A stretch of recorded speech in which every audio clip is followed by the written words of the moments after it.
The Tolkien Road, episode 183, Second Age Deep Dive, The Mariner's Wife, part 1.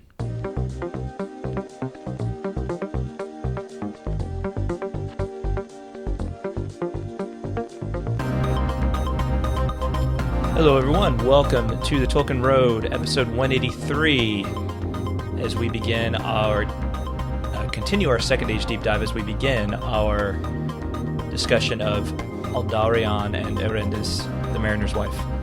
Sweet. What's up, Greta? Hey, not much. How are you? I am doing well. Good, good. Yes, ma'am. Yes, indeed. Deep diving again, huh? We're continuing the deep dive. Deep diving. So there's so much to learn about the Second Age. There is. So yeah, this is going to be an interesting one, I think. So yeah, I'm. This is brand new to me. I didn't even know. I knew some of the characters in the story from the Silmarillion. Mm-hmm. You know, I recognized their names, but the story of the Mariner's Wife, like Uenen and Ase and yes, the Maiar and Círdan. Yeah, Círdan. Yeah, Círdan. Yeah. Yes. Elros. Right. But yeah, I didn't even know the story existed. So honestly, I really didn't either for a long time until the Second Age started coming into focus with news of Latron Prime. But we'll get to the story here in just a moment and begin our journey. Perfect. First, we want to start off by thanking our patrons for continuing to make this podcast possible and continuing to put the wind in our sails with your financial support. If you would like to become a patron, don't forget to head on over to patreon.com/TolkienRoad and pledge $1 or more per episode. And of course, you can limit it to just doing, if you just want to pledge $1 per month, you can limit that actually per episode. You know, so you can just say, I'll just pledge $1 for the first episode every month, and that's fine. Any amount that you all can give is greatly appreciated. So please remember to head on over to patreon.com/TolkienRoad. And then don't forget to rate us on iTunes either. That's another way to support the show. Leaving those 5-star ratings for us over on iTunes is huge. Don't let your finger slip. Don't let your finger slip. Learn the lesson from last time. And as always, we love hearing from our listeners, love correspondence. And so you can send us notes at tolkienroadpodcast@gmail.com. You can also go through the website, tolkienroad.com, and use the contact form to send us notes that way. Some people choose to do that, and that's fine. And then lastly, don't forget to follow us on Facebook and Twitter. So maybe not quite a New Year's resolution, but maybe going to try a little harder with those. I've been trying a little harder with, I feel pretty good about how I did with Facebook last year. Twitter still just kind of feel like Does it suck the life from your soul? Twitter, yes. It's like Twitter just feels like hell to me. So I don't think you're alone in that. I feel like that's the growing consensus among Twitters. I'm not, and some people feel that way about social media in general. I'm a little warmer to Facebook these days. Twitter just feels like the capital of virtue signaling and like piling on. So I've written so many things on Twitter that I've never actually published because I'm just like too much overhead, too much to worry about. Like, do I really need to be heard over here? Not so much. Not so much. It's just not worth the risk. Well, yeah, I guess there's that part of it, but yeah, it's just I admire the people who love it and have fun over there, but I don't know, it's not important enough for me at this point. I really feel like, and maybe this will be my New Year's resolution, I'm not a social media person. Like I'm not on any of the things. Right. But I kind of, like, if I were to pick one thing to be involved with, I think it would be Instagram. Yeah. I just feel like that's the nicest place as far as the social media webs go. So I've talked about starting an Instagram account for the Tolkien Road. Yeah. So maybe I'll explore that a little bit. My concern is though that I feel like you need to have really pretty pictures. Yeah. And that's going to be tough because I don't have really an eye for that. But anyway, okay. You can just take pictures of me every time we record an episode. That's true. I could. I'm sure it'll get billions of likes and followers. I'm sure. These headphones, I think, really help with our overall appeal. Hashtag picture of John There you go. Hashtag picture of John. Pick of That's John. the other thing. I really gotta the hashtag game. I mean, I need some help there. what's Kim Kardashian got on me, right? Like, come Word, on. I know. People totally want to see pictures of me. So Absolutely. Now you're making me wonder why I waited so long. I'm just going to stop. All Maybe, right. maybe we can edit that part out. All right. So moving on. We've talked way too long about social media. Yeah, sorry, that was my fault. We're all about the rabbit trails here. You know what? If anybody has some Instagram advice they want to share, hit me up. TolkienRoadPodcast@gmail.com. Okay, thanks. Sure. Over and out. All right. One thing we do like is SpeakPipe, and we have a new SpeakPipe from who is the reigning current super fan of the Tolkien Road, Yes. Marilyn the librarian. Marilyn! And we already have lots of correspondence from our last 2 mailbag episodes to catch up with from Marilyn. So we'll probably have another mailbag episode before too long, maybe once we finish The Mariner's Wife in a couple of weeks. But I'm going to play this one. I'm not set up. Hold on. I forgot to set this up. Do you need me to stall? No, it's all good. I got it. It won't take me but a second. Okay. You just got to plug. Might sound a little funky on the noise. There we go. Oh, that could have been worse. Could have been worse. Mm-hmm. That wasn't too bad. Squeak. That was even worse. All right. Here's Marilyn, the librarian, with some pronunciation advice for us. Oh, good. Hello, Carswells. John asked for SpeakPipe on pronunciation for a couple of things. So, here we go. The Finnish national epic is the Kalevala. I'll say that again. The Kalevala. Kalevala. And the hero, who was the basis for Tolkien's Turin Turambar, is Kullervo. That's Kullervo. Kullervo. Notice this being Finnish that you have the accent on the first syllable. First syllable, and Finnish. That speaks Finnish to Greta's first. question of why Melian has accent on her first syllable, while Gil-galad has accent on the second syllable. The name Melian comes from the Quenya, the High Elven, which was based to some degree in Finnish. I should say influenced by rather than based. And Gil-galad was Sindarin, which language was influenced strongly by the Welsh language that Tolkien loved as well. Finally, the Maori name for New Zealand is Aotearoa, and I always refer to it as Aotearoa because they were there first and that's what they named it. Aotearoa. Hope that helps. Aotearoa. That is awesome. Thank you, Marilyn. And that's New Zealand, she said? That is New Zealand. That's the Maori name. So the Maori are like the native people of New Zealand, like before. Okay. The colonial powers came there. I guess it was England. I think it was England came there. The Maori had been there for time immemorial, I guess. Yes. Okay. So that was her point. Her last point there. Very cool. Thank you for the pronunciation advice. Thank you, Marilyn. Again, I hope that I can remember that going forward and make sure I get these names right, but it probably won't happen just because I'm just language ain't always my thing. And so, but I'm always open to correction. And so I'll try to remember that. But the principle there, I guess, is that Quenya is influenced by Finnish, and Finnish puts the accent on the first syllable. Right. Whereas Sindarin is influenced by Welsh and puts the accent on the second syllable. Okay, and Welsh would be spoken in Wales. Okay. Yeah. That's what I thought. I don't know how many people there speak it still. Right, but that's the geographical Right. like birthplace of that language. Okay. Yes. Got it. So whereas Finnish would be Finland. Finnish would be Finland. That's right. Got it. Finnish. Here's the mnemonic device. The mnemonic device. Finnish is first. So Finnish it's is kind of the first. irony. Oh, right? with Finnish the- is first because Finnish normally comes last. Oh, right? normally comes last. Oh, you're Finnish right. is first. You mean as far as the accent on the syllable? Right. Okay. Yeah. Got it. So Melian and Gil-galad. Melian is Quenya and Gil-galad is Sindarin, and then we have Kullervo.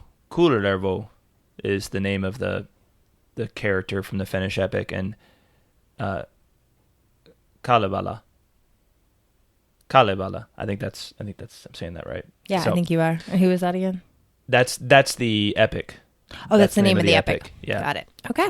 Awesome. Cool beans. Thank you, Marilyn. Thank you, Marilyn, for getting back to us with SpeakPipe. Super helpful. You know, SpeakPipe, that's great. If you want to help us Yes. with pronunciation, that's the place to do That it right is there. the place to do it. Yes. And as always, if you send us a SpeakPipe, you will be on the next episode of the Tolkien Road. You don't have to wait for the next mailbag. So thanks, Marilyn, and please let us hear from you via SpeakPipe.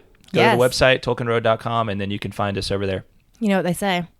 What? One spoken word is worth 1,000 written ones. Ooh. Do they say that? Yeah. Cool. Well, I say that. Nice. Fair enough. That yeah. works. Okay. Cool. Alrighty. Are we ready to talk Mariner's We wife? are ready to talk Mariner's wife. Okay, Andy from The Office. Yeah, we watched. We've been watching The Office again, and we watched the episode about where Andy gets chided by Michael for talking For baby talk. For baby talk. Yeah. Do I sometimes replace R's with W's? Yes, sometimes I do. Although we didn't finish that episode, did we? It was too cringeworthy with the whole Scott's tots. That's the most cringeworthy episode of The Office of all time. Oh, it's terrible. I couldn't watch it. Terrible. I get into it. It's the Scott's Tots episode where he pledges to pay college tuition to these third graders to pay their college tuition, and they like spend 10 years he's just like the god of their world, and they think he's the greatest thing on earth, and he has to go and tell them that he can't do it. I've made a lot of empty promises in my day, but by far this one was the most generous. Right. Oh, incredible. However, we here on the Tolkien World, we strive not to make empty promises. So we are going to actually talk about the Mariner's wife now. We're all about the unempty promises. Right. The full promises. The full up promises. Full up, baby. Yeah, full up like the sea is full up. All right, well, I just want to say this. So the three key, as we've been talking about the Second Age, the three key themes of the Second Age are the delaying elves, Sauron's growth to a new Dark Lord, and then Númenor, right? And so this one obviously focuses on Númenor. Mm-hmm. And this is a unique story in that other than a Calabaith and of the Rings of Power in the Third Age, this is really the only story of the Second Age that we have. And in a way, it's the only truly focused story in the way that The Hobbit and The Lord of the Rings are focused stories, right? So a Calabaith and of the Rings of Power in the Third Age are more like overviews of an 3,000 year period. Whereas this is like, and in that way, they're similar to the Silmarillion in that they cover a lot of ground, a lot of different characters. This is a very focused story, and so it's really the only focused story of the Second Age that we have, right? Where it's focused on really one or a handful of main characters in a kind of fixed period of time. Okay. So that's one thing that makes this story really interesting. That is interesting. Okay. And it's the story of Aldarion, the sixth king of Númenor, and his wife. Maybe this is Erendis, Aldarion, and Erendis. I'm going to say, Marilyn, correct me if I'm wrong. And we're going to be doing this in 4 parts, and on this episode we will explore up to their betrothal, which takes place in the year 858 of the Second Age. So, quick synopsis before we dive into discussion. The timeline, this begins during the reign of Tar Elendil, the 4th king of Númenor.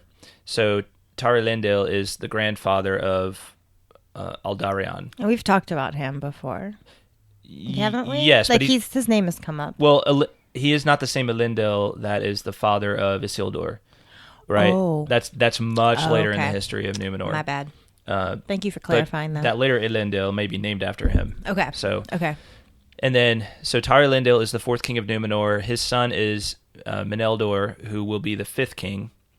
And some just to give you an idea,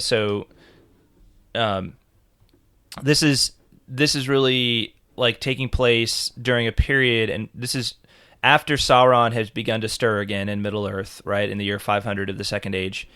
And then remember that note about the woman Samarion? Yeah. Right? Mm-hmm. And it's just kind of this odd note that she shows up in the chronology that's in the back of the Lord of the Rings. Yes. Well, she is one of the sisters of Meneldor. So right. I believe that's correct. Yes, yeah, here. Right. So yeah. Meneldor, he was the king's third child, for he had two sisters named Silmarion and Isilme. And the reason they bring her up is one of the reasons they bring her up is to say, like, at this period of time, the women were not allowed to be basically the monarch of which is why Númenor. it fell to Meneldor, even though he was number 3. Even though he was number 3, right? Right. Yes. So, yeah. So Meneldor, he will be the 5th king, and then his son is Aldarion. Meneldor is a man of Númenor. He loves the land with no thought for the sea.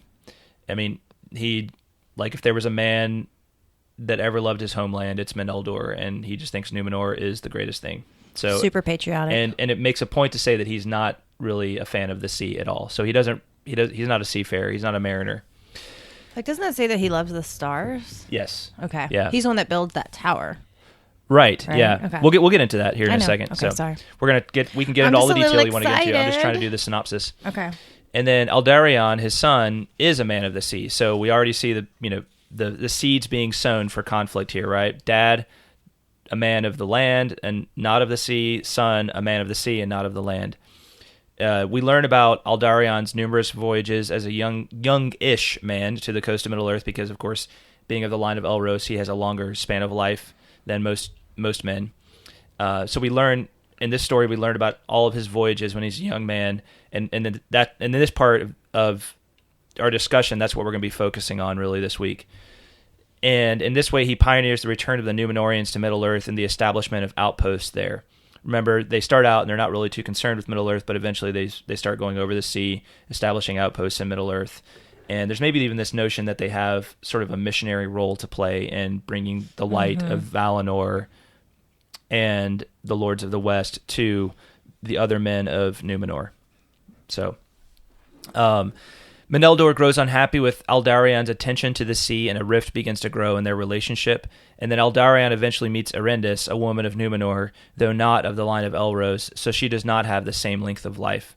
And then after a long courtship, Aldarion and Erendis are betrothed upon the Middle Tarma in the year 858 Second Age. So that's a synopsis of what we're going to be looking at this week. This is, I think in our paper copy of Unfinished Tales, it's pages 177 to 185. So, yeah. No. What? I don't think it's 173. 173 to 185. 185. Greta wants to make sure she gets credit for all the reading she did. I did. Yeah. 12 whole pages. 12 whole pages. Thank you very much. All right. Meneldor. So that's the synopsis. Yep. So good. I think it's a pretty good synopsis. Let's get into the detail now. Let's do it. Meneldor and Almarion. So Meneldor, like it says, he is the son of Tar Elendil, and he is the third son, the third child, but the eldest son. So he is the next in line to become the king of Númenor. It says, do you want to read this? Because I'm kind of blabbering on here. This paragraph that says Meneldor was a man of gentle mood. Meneldor was a man of gentle mood, without pride, whose exercise was rather in thought than in deeds of the body. He loved dearly the land of Númenor and all things in it, but he gave no heed to the sea that lay all about it, for his mind looked further than Middle-earth. He was enamored of the stars and the heavens, all that he could gather of the lore of the Eldar and Edain concerning Ea and the deeps that lay about the kingdom of Arda he studied, and his chief delight was in the watching of the stars. He built a tower in the Forastar, the northernmost region of the island, where the airs were clearest, from which by night he could survey the heavens and observe all the movements of the lights of the firmament. Yeah, so he's a sky watcher. And he's a thoughtful guy. And a thoughtful guy, yeah. Man of gentle mood, without pride. Mm-hmm. So, sounds like... And he also doesn't like to exercise. His body. Only his mind. Sounds like a pretty swell fella. He does. He sounds very likable. Yeah. Yeah. So, maybe the kind of person that would start a podcast. I don't know. Possibly. Yeah. Probably not a good running mate. Like, runner. Like, he doesn't like to run. Oh, I thought you meant like for office. Yeah, I know. That's how it came out, but that's not what I meant. I meant a running buddy. You're not going to see him at the gym. No, you're not going to see him at the gym. Yeah. You'll probably find him in the library. Right. So and in his tower. That's the kind of person we're talking about with Meneldor. He's and it's interesting. I'm not this is a language thing that I'm not completely sure about, but he is the name Meneldor is related to Menel Tarma, and so I'm wondering if Menel is a word that means like sky, right? Because the Menel Tarma is the pillar of the heavens, right? Yeah, that's an interesting thought. Maybe his name has to do with being a watcher of the heavens. Could be. So Meneldor marries Almarion, and then they have a son named Anardil. Afterwards renowned among the kings of Númenor as Tar Aldarion, and that's how they refer to him in this story, and really in the lore of Númenor, is Aldarion. So that's our namesake for the story, Aldarion and Erendis. He does have two sisters who are younger than him, Eilenel and Almiel, but we don't really learn too much about them in this part of the story. So, although it does mention that, I guess it would be Aldarion's nephew. Mm-hmm. Soranto. Yes. Which is the older of his two younger sisters' sons. Right. Because he comes up later in the story. But we're not going to get to him today. No. All right. So, do you want to read about Aldarion first? Sure. Aldarion, for so he is called in all tales, grew swiftly to a man of great stature, strong and vigorous in mind and body, golden-haired as his mother, ready to mirth and generous, but prouder than his father and ever more bent on his own will. From the first he loved the sea, and his mind was turned to the craft of shipbuilding. He had little liking for the north country, and spent all the time that his father would grant by the shores of the sea, especially near Romena? Yeah, Romena, where was the chief haven of Númenor, the greatest shipyards and the most skilled shipwrights. His father did little to hinder him for many years, being well pleased that Aldarion should have exercise for his hardihood and work for thought and hand. Yeah, so Dad is not too concerned about his love of the sea at this point, and it's better, I guess, than having a son who's like listless and doesn't want to do anything, especially when you're king and you're like, this guy's going to be the king one day. It's probably a good thing that you have a guy who's because when you're a mariner of this sort, you do. Like you're practicing like leadership and this kind of thing, right? Yeah. So this is a good thing for him to be undertaking in the eyes of his father. Yeah. So yeah, absolutely. Aldarion is much loved by Vantur, who is the father of his mom. His maternal grandfather, yeah. right? Mm-hmm. And Vantur is Vantur is like the Lord of the Sea for Númenor at this time. So. I can't remember the actual title they give him, but he is a seafarer himself, so he takes after that from his mother's side. And it happened on a time that Vantur said to his grandson, Anardilia, the spring is drawing nigh, and also the day of your full age, for in that April Aldarion would be 25 years old. I have in mind a way to mark it fittingly. My own years are far greater, and I do not think that I shall often again have the heart to leave my fair house and the blessed shores of Númenor. But once more at least I would ride the great sea and face the north wind and the east. This year you shall come with me, and we will go to Mithlond and see the tall blue mountains of Middle-earth and the green land of the Eldar at their feet. Good welcome you will find from Círdan the shipwright and from King Gil-galad. Speak of this to your father. Shut up, Siri. Okay, sorry. That's weird. When Aldarion spoke of this venture and asked leave to go as soon as the spring wind should be favorable, Meneldor was loath to grant it. A chill came upon him, as though his heart guessed that more hung upon this than his mind could foresee. But when he looked upon the eager face of his son, he let no sign of this be seen. Do as your heart calls, Onya, he said. I shall miss you sorely, but with Vantur as captain, under the grace of the Valar, I shall live in good hope of your return. But do not become enamored of the great lands, you who one day must be king and father of this isle.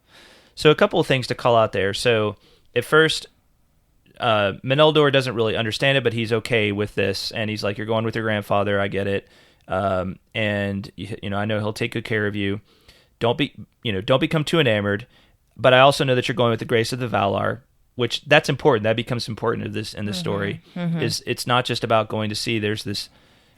You want to go with the blessing of the Valar when you're going to sea, apparently. So Meneldor starts out, he's okay with this first big voyage over the seas. Yeah. So he's okay with it. Yeah. He's not like jumping up and down. Right. But he's made peace. Right. So this is a Aldarion. I'm getting all my A names mixed up. This is Aldarion's first voyage to sea, first big voyage to sea, I guess you'd say. He'd been doing this for a long time, but this is his first big, like, kind of multi-year voyage, I guess you'd say. So Aldarion, we do learn that Aldarion wrote lots of records of his journeys to Middle-earth, and they were long preserved in Romana. But one thing is that we learn that Tolkien works this into the story. Most of the stories of Númenor like this are lost now. There's not a lot of the lore of Númenor that remains because of the destruction of Númenor. Right, because it was consumed by the sea. And as time wears on, and Meneldor grows increasingly kind of worried about his son spending all this time at sea because, again, he's the heir, right? He doesn't have... And it doesn't ever really call this out, but maybe part of this is because there isn't another male heir. So what would happen if Aldarion was lost at sea, right? What would happen in terms of the line of succession? Yeah. Who would be the new king? Something to think about. Would that be some kind of like constitutional crisis or something like that? So yeah, because he's not married, doesn't have any kids. Right. Yeah. And his sisters can't, I guess maybe one of his sister's kids? Maybe. I guess maybe that's how it would work. I'm not sure, and I hadn't really thought about that, but it strikes me that that's maybe a big reason for this. Is it's like it's not just like that he's his son, although I'm sure that's important enough, but it's like there's the kingship that we have to worry about and the governance of this land that Meneldor loves greatly. Right. Yeah. And that is truly a blessing for them. So again, little seed of conflict being sown here. And it's not like he goes away for like a month or two. Like he goes away for years. Right? Right. I mean, like years. Like 2, 3. Right. And it's not like they could just like receive word anytime about how things were going. Like they didn't know if he was alive or dead until he returned, pretty much. Right. I mean, I guess maybe there may have been other traffic that could have like seen him on the seas and been like, well, I saw him a few months ago and he was fine. But even then, that's a few months ago. Right. So yeah, this is a strange way of life. Very strange for us. Yeah. To think about. To think about this, just not knowing if your son is alive for multiple years at a time. It's weird. Very weird. Yeah. Stressful. It says, in the 39th year of his age, Aldarion returned to Númenor, bringing gifts from Gil-galad to his father. For the following year, as he had long proclaimed, Tar Elendil relinquished the scepter to his son, and Tar Meneldor became king. So Tar Meneldor wasn't actually the king until now, in the 39th year, and so Tar Meneldor now ascends the throne and becomes the king. And at this time, they really start to grow. It's from this point on they really start to grow like at odds with each other about Aldarion's seafaring habits. It says at that time, go ahead. Did you want to say something? I was just gonna say. I mean, how does it look now that Melendor is actually? Meneldor. Sorry, I can't get this. What is it? Meneldor. Meneldor. Okay. Meneldor, maybe. Yeah. Okay.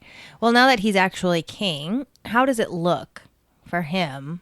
Like that his son is never there. Right. He doesn't want to be there.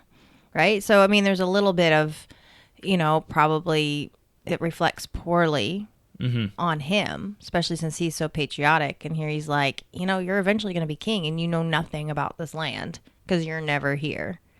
Right. And you don't want to be here. So I think that's part of the issue too, right? Is it reflects poorly on him and on his kingship. Yeah. No doubt. As king, you want your son maybe to be by your side. And it doesn't get into this in the story, at least not here, but you would want your son to be more present because if he's not, then again, that gives space for your enemies as the king to be kind of whispering behind your back and being like, is the son, is there opportunity here to maybe, to seize power, right? I mean, I think there's always going to be that intrigue, and when it comes to worldly power, That's right. So he didn't have the support, right? Yeah, and so it and makes him more vulnerable. Meneldor doesn't strike you as the kind of he's not the strong-willed leader type who's just like you're gonna you better not mess with me, right? There's probably he's probably viewed by people like that as a little weaker, right? Because he is a quieter type. Right, and he's not willing to put his foot down. It also doesn't help that his wife, Aldarion, like, supports Aldarion. Like, she's totally fine with him. Well, she's used to it from her father. Well, right? she is. Yeah, but I'm saying that makes it tougher for Meneldor. You got it. Thank you. Like it could, like, if he were to put his foot down, that could very well cause a rift in his marriage as well, because there's a little bit of division there on how he and his wife view the activities of their son. So that complicates matters. No doubt. So, so we find out that Aldarion creates this guild of adventurers that afterwards was renowned, and to that brotherhood were joined all the hardiest and most eager mariners, and young men sought admission to it even from the inland regions of Númenor. And Aldarion they called the great captain. At that time he, having no mind to live upon land in Armenalos, had a ship built that should serve as his dwelling place. So he's not...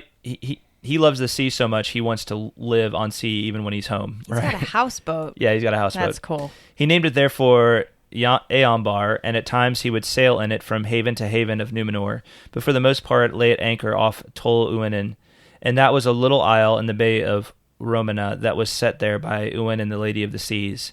Upon Eambar was the guild house of the venturers, and there were kept the records of their great voyages. For Tar Meneldor looked coldly on the enterprises of his son, and cared not to hear the tale of his journeys, believing that he sowed the seeds of restlessness and the desire of other lands to hold. So, one thing in that last little bit, Meneldor is worried that there's this kind of bad desire in Aldarion's wanderlust to hold other lands, right? Because this time they're not this. Númenor has not become this like colonialistic empire, right? Where they're trying to like conquer other lands and like hold those lands for the sake of Númenor, right? Mm-hmm. They are. That's just not something they do. But Meneldor is worried that Aldarion maybe harbors that desire, right? Mm-hmm. Or at least that last line would seem to indicate that. But it says Tar Meneldor was ever opposed his son, and he set a curb on the felling of trees in Númenor for the building of vessels. And it came therefore into Aldarion's mind that he would find timber in Middle-earth and seek there for a haven for the repair of his ships. In his voyages down the coast, he looked with wonder on the great forest, and at the mouth of the river that the Númenorians called Gwathir, River of Shadow, he established Vinyalande, the new haven. So just FYI, so you can get your bearings on the where these places are in Middle-earth. The Gwathir, there's a footnote number 9 that says the Gwathir is the Grey Flood River, which is the river that pours into the Great Sea. It's really between the Brandywine and the Isen rivers. So it kind of cuts through the heart of I guess I don't know if this whole region is Ariador. I think it is, but it kind of cuts through the middle of Ariador and empties into the sea right there. And so that's where it's in this area that Aldarion creates Vinyalande. And this is in Middle-earth. Right. Yeah. This is in Middle-earth as we know it, as we know it in the Third Age. So that's what they're talking about, the Grey Flood River there. It does say at one point that he actually journeys as far, at first he spends a lot of his time up with Círdan up here in the in the region of Mithland, but in near the Grey Havens, but he does start exploring other areas and goes as far south as the Bay of Belfalas and looks upon the Bay of Belfalas. So there's some interesting notes. We're skipping over a lot. I mean, there's a lot of really interesting stuff in here, about the Second Age and where different people were in the Second Age and what was going on in different places. But they're just really short little bits, and they're not necessarily like the most important things in the narrative. So that's why, as always, you need to read the story yourself and enjoy it and find all the little notes. And if we skip over stuff that you would like to hear more about, let us know and send us correspondence, and that's stuff we can cover in mailbag episodes, or even we'll try to, if we get good notes about this particular story, we might just hit those in the next episode. Yeah. Okay. So sounds good. All right. And so we get to the 800th year in the Second Age, and and Tarmin Eldor is going so far as to commanding Aldarion to remain in Númenor and to cease for a time his eastward voyaging. For he desired to proclaim Aldarion the king's heir, as had been done at that age of the heir by the kings before him. And this does not, exactly pan out the way they want it to, but this is the point in which Erendis is introduced into the story. So Erendis comes, it says, do you want to read this a little bit about Erendis they here? were reconciled, it says. Yeah, okay. Right. You're Aldarion, right. his dad, for a little brief bit. period of time. And they have some parties, and he's declared the heir and all that. And But yeah, that's where Erendis shows up, is at one of these feasts, right? Yeah, so to the feasting in Armanelos came one. To the feasting in Armanelos came one Beregar from his dwelling in the west of the isle, and with him came Erendis, his daughter. There Almarion the queen observed her beauty, of a kind seldom seen in Númenor. For Beregar came of the house of Beor by ancient descent, though not of the line of Elros, and Erendis was dark-haired and of slender grace, with the clear grey eyes of her kin. But Erendis looked upon Aldarion as he rode by, and for his beauty and splendour of bearing she had eyes for little else.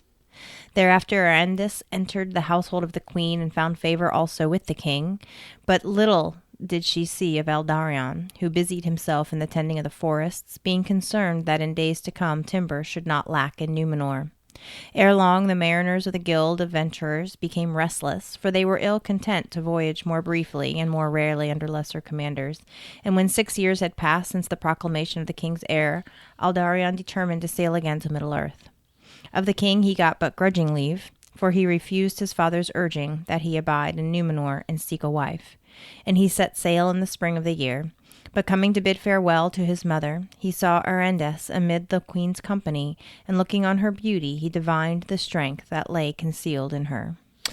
Yeah, so eventually Aldarion does take notice of Erendis, and but things still proceed pretty slowly in terms of in terms of any courtship or anything like that. There really isn't a courtship at this point, but other than just taking Aldarion taking notice of her. So is there anything? So it says that she's not of the line of Elros, but she's from her dad came of the house of Beor. Right. Right. Do we know anything about him? Yeah, I don't have all the research done on him, but we know about him from the Silmarillion. Right, okay. The name was familiar to me. But what's actually really funny is at first I read it as Bjorn. Yeah. And I was like, how does that work? Not so much. Okay. But then I realized it wasn't the same person. Beor is he's the great-grandfather of Beren. Got it. Okay. Yeah. Yes. Okay. That makes sense. No, I'm sorry. He's not the great-grandfather. He's actually a little further along, but Baron's of the line of Beor as well. Yes. Okay. Yeah. Okay. So, yeah. Okay. But that doesn't necessarily mean, and I don't know if Erendis is descended from Beren. It would seem that she's not, because she doesn't have the length of life. Right. But I don't know. It's, these things can get complicated. Genealogy can get complicated. Yes. All right. Here we go. Back to the story. So one thing that keeps coming up is the role of the Lords of the West in the affairs of Númenor, and it's very important that they.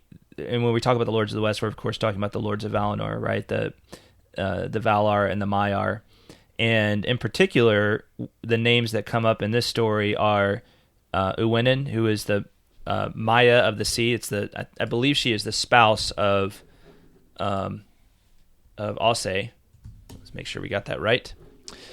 Uwenen loved and protected all creatures and weeds that lived in the sea and brought calm seas. She could calm the tumultuous waves of her husband Ase, and for this she was loved by mariners. She was revered among the Ainur by the Númenorians. Uwenen is one of the names, is maybe the primary name that's brought up a lot in the story, and her spouse is Ase, of course, who is kind of the deputy of Ulmo, when it comes to the seas. So it's important that the seafarers have the blessings of the Lords of the West as they take upon their journeys, because otherwise the journeys can get ugly, right? Mm-hmm. So that's one theme that we find in the story, and Uwin is maybe the primary character that manifests that theme for us, and her name comes up quite a bit. Let's see here. So let me make sure I got my bearings. There's so much in this story. Well, let's see. Where did we leave off? Help me out here. We were just talking about Erendis. Yeah. And Almarion, or... Oh, right. Here we go. Almarion says to Aldarion, "Must you depart again, Aldarion, my son? Is there nothing that will hold you in the fairest of all mortal lands?" And he said, "Not yet, but there are fairer things in Armanelos than a man could find elsewhere, even in the lands of the Eldar. But mariners are men of two minds, at war with themselves, and the desire of the sea still holds me." Right? So that's a cool line right there. Mariners are men of two minds, at war with themselves, and the desire of the sea still holds me. So Almarion is trying to appeal to him. I mean, she's supportive of him, but she's also appealing to him, and like, couldn't you, maybe, isn't there something pretty fair here at home that could maybe hold you here, like that lady Erendis over there, right? Mm-hmm. So Erendis actually believes that these words were spoken also for her ears, and from that time forth her heart was turned wholly to Aldarion, though not in hope, right? So, she becomes infatuated with Aldarion through those words, but it's kind of this, negative infatuation where it's like, she's not really hopeful that anything's ever going to come of it. But yet she dismisses all other suitors.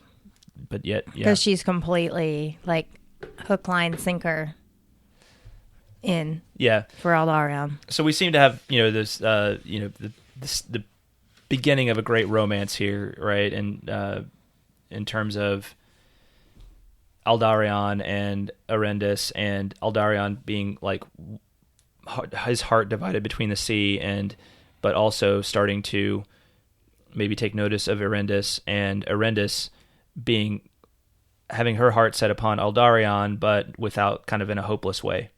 So that's not a good place to be. Well, it is. That's how it is. That's how it be. It is. I know. It makes for a good story, though. So 7 years again go by. Aldarion's at sea, and he comes back, and he brings gifts to Meneldor, and Meneldor is basically like, the needs of the king's house is for a man who knows and loves this land and people, which he will rule. You can bring me all the gifts you want, but that's not what I need, and that's not what this people needs. Mm-hmm.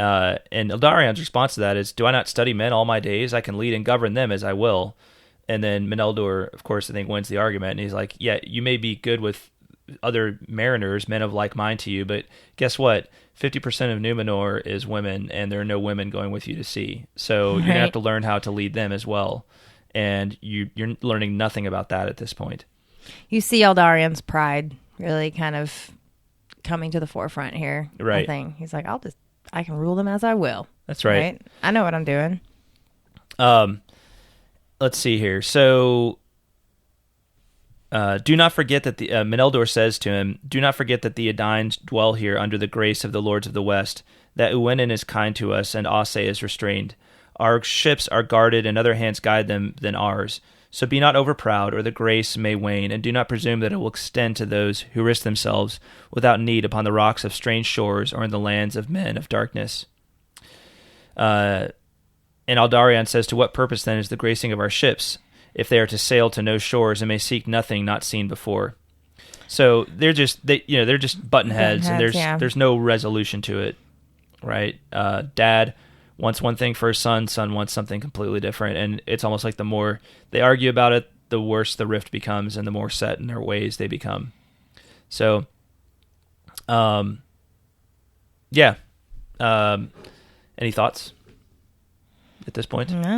Yeah. All right. Well, moving on. It kind of, I guess, the narrative continues in this way. There's kind of a lot of setup. There is a lot of setup, and there's more seagoing. I guess build a bigger, badder ship. Right. Building big, cool ships. That's that's what Aldarion's all about. So, and going to sea and longer voyages. eventually Meneldor, let me just summarize, some of the major events that happen in the rest of this portion of the story. Meneldor decides that he wants to ban Aldarion from going to sea, and he doesn't even want to let anybody bless him. And Almarion, his wife Aldarion's mother, actually has to go under cover of darkness to bless the ships to ensure that they're blessed when they leave on this voyage that Aldarion undertakes against the will of the king. So we have that. He comes back from that, and then a couple more. No, it's Erendis that goes undercover because he bans Almarion. Okay, it's Almarion's idea. I'm sorry. Yeah, it's Almarion's idea. So he bans. Is that right? Yeah. Okay, sorry. Because the king. I mean, it's kind of a moot point, but this is the name I can't say. Meneldor. Can I call him the Big M? He's so mad at this point that he bans his wife and his daughters from going, because that's the custom, right? Is to have a woman of the house of the captain come and lay this bow, or come and lay this, what is it called? Wreath. Right. A bow of a special tree that's is kind of a blessing, for fair winds and following seas and safety and all that. But Meneldor. It says the queen did not dare incur Meneldor's wrath, but at night a cloaked woman came to the haven bearing a bow, and she gave it into the hands of Aldarion, saying, "This comes from the Lady of the Westlands." Right. For so they called Erendis Erendis and went away in the dark. Yeah. Right. Because I guess maybe they haven't been banned at this point, but he does eventually ban them, and Erendis has to be the one to take the wreath. Right. Because his mom can't. Yeah. In all this, Erendis, he's gone for 10 years. Erendis despairs that anything is ever going to become of, any kind of potential romance between them. And Meneldor, sees Erendis, can we just be a little more forceful with trying to pair them together when he's back? Because maybe this will be a thing to get him to stay. And, Aldarion doesn't like that idea necessarily, that seems a little off to her. But we keep on going back and forth between voyage. Dad's not happy, and eventually Meneldor puts the hammer down really about this, and he's like, there will be no blessings under cover of darkness, anything. And Aldarion leaves for the longest journey yet, and it goes very poorly. Yeah, it goes really bad. Can we just back up a quick second? Because I think we missed, or I just want to mention a couple of quick things. When this whole thing where Erendis brings the wreath under cover of darkness is kind of a turning point, I think, in their relationship, because it says at that time Aldarion first looked on Erendis with love. And even as he's leaving, it says he spends a long time kind of looking, as his ship is heading away, he's looking at Erendis. Right. And on coming back, he brings her a diamond, a very precious jewel as a gift. He brought gifts for everyone, but this gift that he brought for Erendis was the most special of all. Right. So, and he says to her, "In gratitude, I brought it for a warm heart amid the coldness of others." So I think he's kind of starting to see Erendis as an ally. Yeah. Here. Because obviously he's at odds with his dad, and now his mom is kind of, feeling a bit she's trying to be the go-between between her son and her husband, but it feels it's safer to side more with her husband. And so anyway, I think Aldarion is beginning to feel like Erendis might be the only person that actually cares about him at this point. So anyway, but yeah, and then things just continue to get worse between him and his dad. And there's that all-out ban. Yeah. Well, and there are moments of feasting, that we do find. And so I want to highlight this little portion where it says, after Aldarion begins to woo Erendis in earnest, it says, there to feast, and there Valandil, lord of Andunier and close kin of Aldarion, holds this great feast. And at the feast he drank to Erendis, naming her Ueniel, daughter of Uinen, the new lady of the sea. But Erendis, who sat beside the wife of Valandil, said aloud, "Call me by no such name. I am no daughter of Uinen. Rather is she my foe." So a couple of notes here. Valendil is the son of Silmarion, so he's the cousin of Aldarion, right? So, and it says in the footnote, Valendil, first of the lords of Andunier, was the ancestor of Elendil the Tall, father of Isildur and Anarion. So the line of Valendil is the line that eventually gives us the faithful, right? Elendil and Isildur and Anarion. So that's an interesting little note there. So Silmarion is the mother of the faithful, really, I guess you could say, right? Mm-hmm. Her line is the line of the faithful, and then we also have this note here of Valendil naming Erendis, and maybe with it's seemingly with good intention, naming her the new Lady of the Sea. But so he names her daughter of Uinen.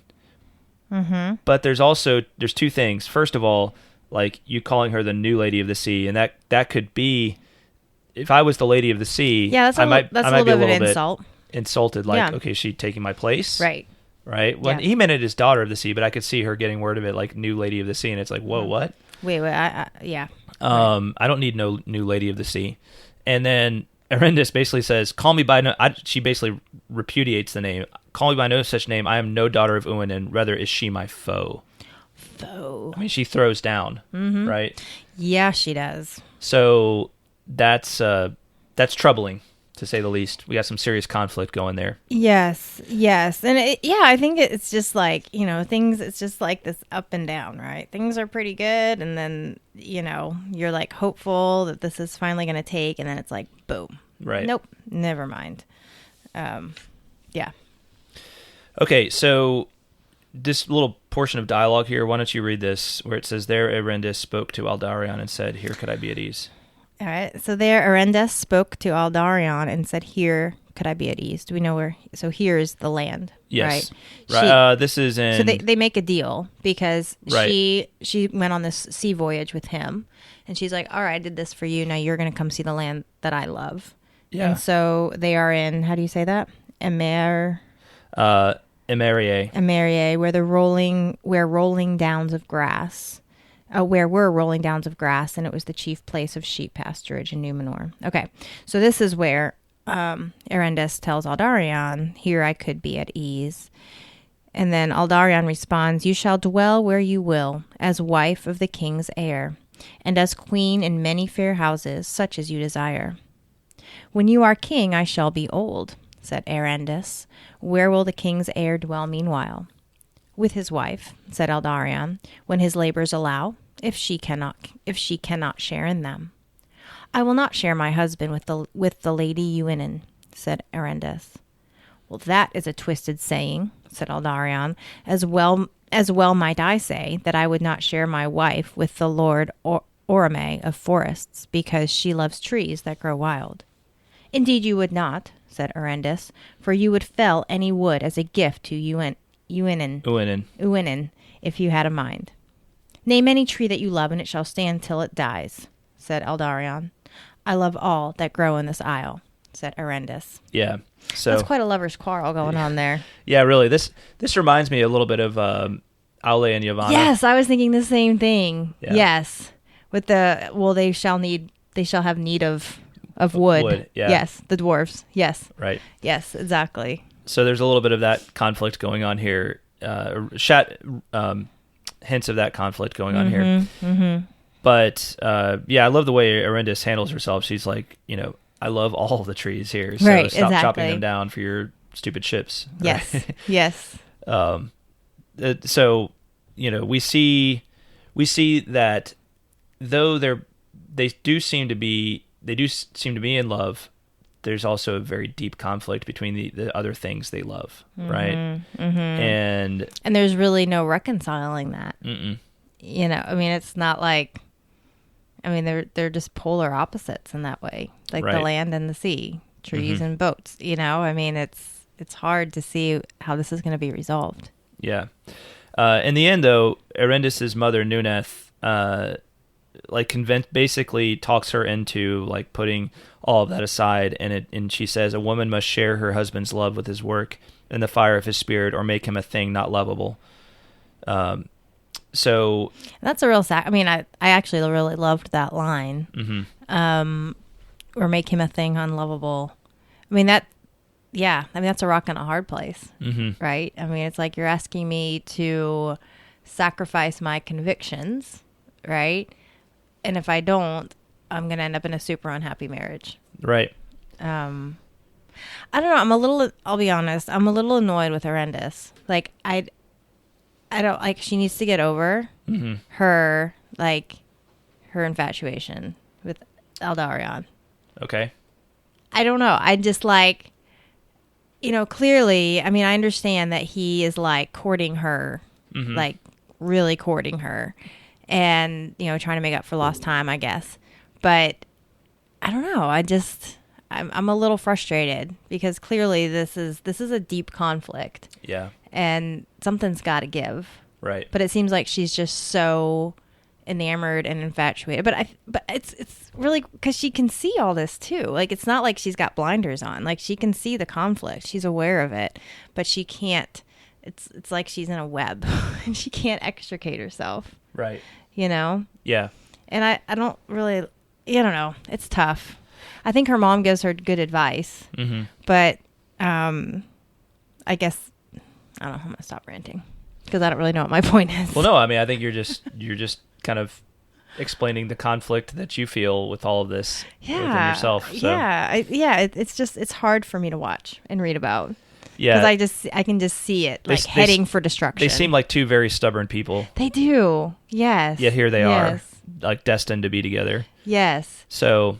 And who knows? I mean, do the Valar have a hand in this? When you mentioned being destined together, like destined to be together, I wonder if they're like pulling strings behind the scenes, like making this happen. I don't know, because at one point, Erendis like basically tries to refuse him, right? Yeah. I mean, he basically they happen upon each other in the forest, mm-hmm. and it says that she like wants to run away, like she wants to make it so that he can't, like, and I think she does try to leave, but it says that Aldarion is just too quick, mm-hmm. and he catches her, and it's just like, oh, her doom is sealed.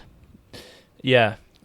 Well, yeah. I mean, they definitely, through the course of the story, they seem fated to be together, and they do eventually. And so this section of the story ends with their betrothal, right?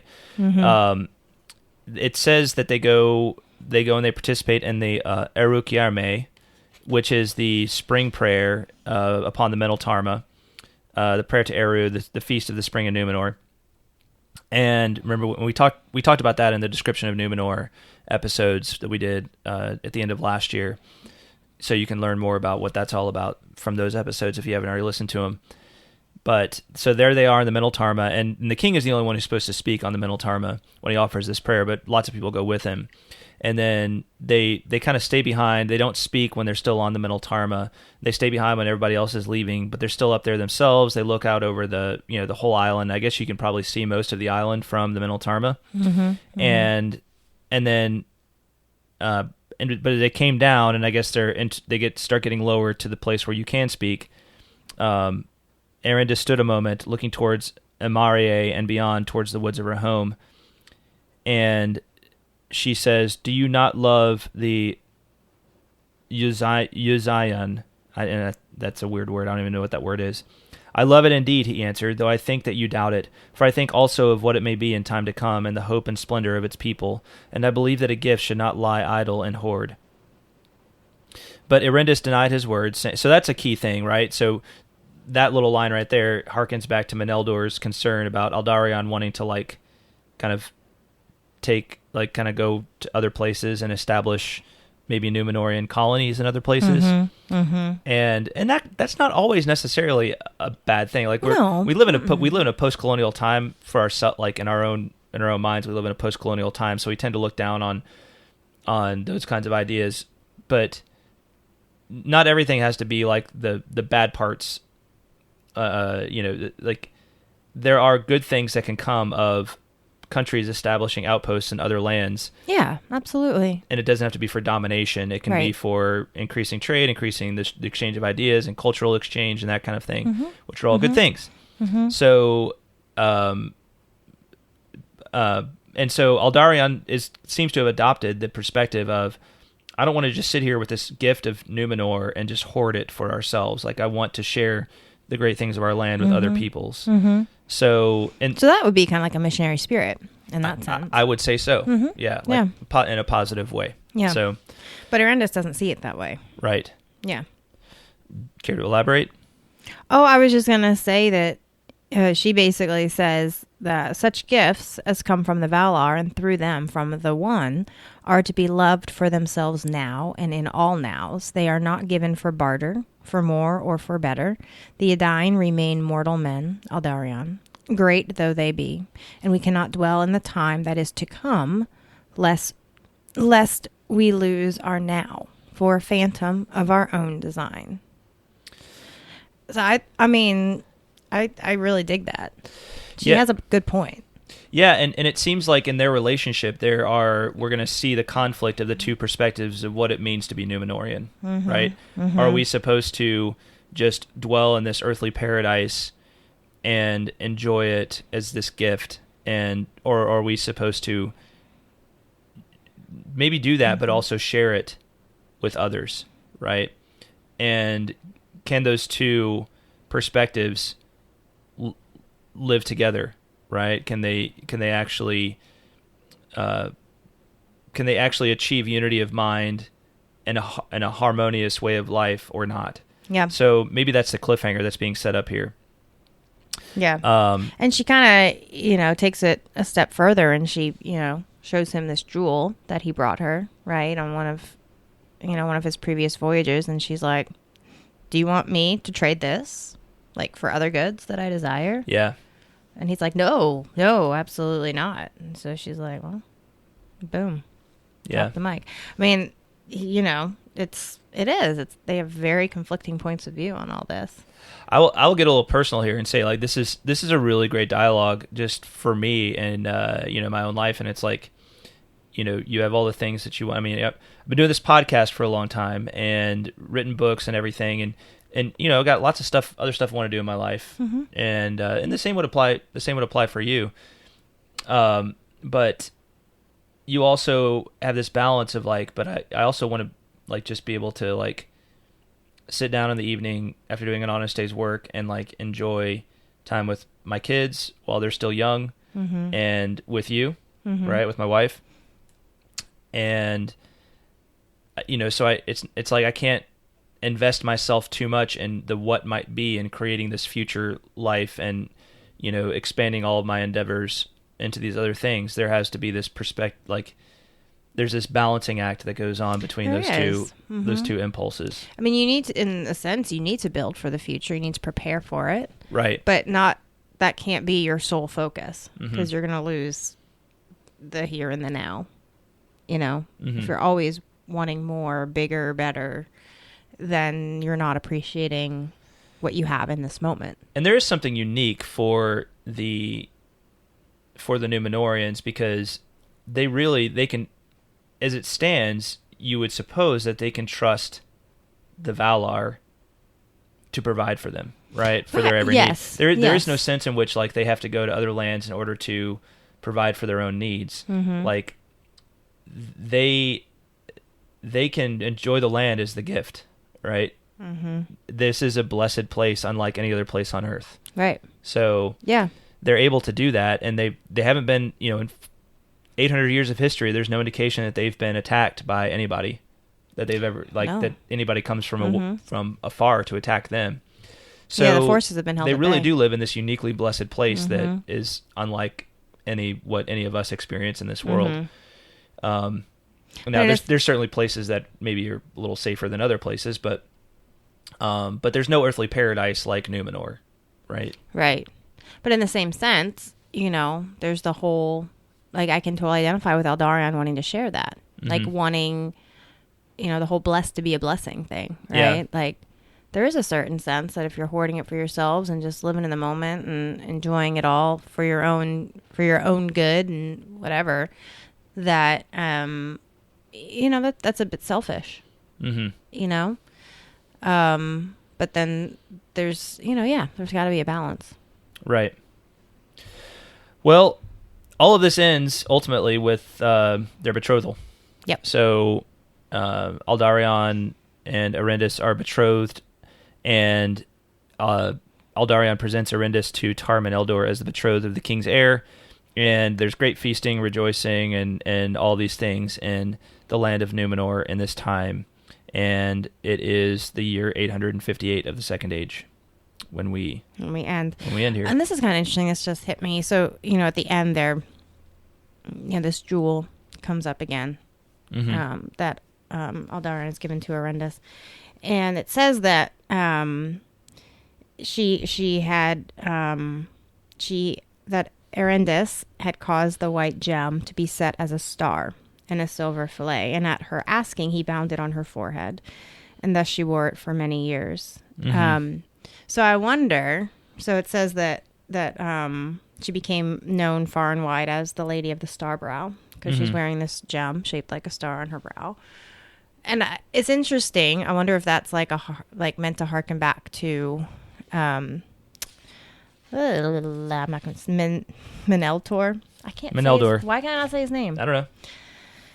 Yeah. So it mentions at the beginning how much Aldarion's dad Meneldor loves the stars. Mm-hmm. So I just kind of wonder if this now his wife, right, or his betrothed Erendis is wearing the star upon her brow, right? If that's signifying more that's like a visible sign of the conflict. Yeah. That she's all about the stars and the land, like his dad was, and he's obviously not. Right. Anyway, that's an interesting insight.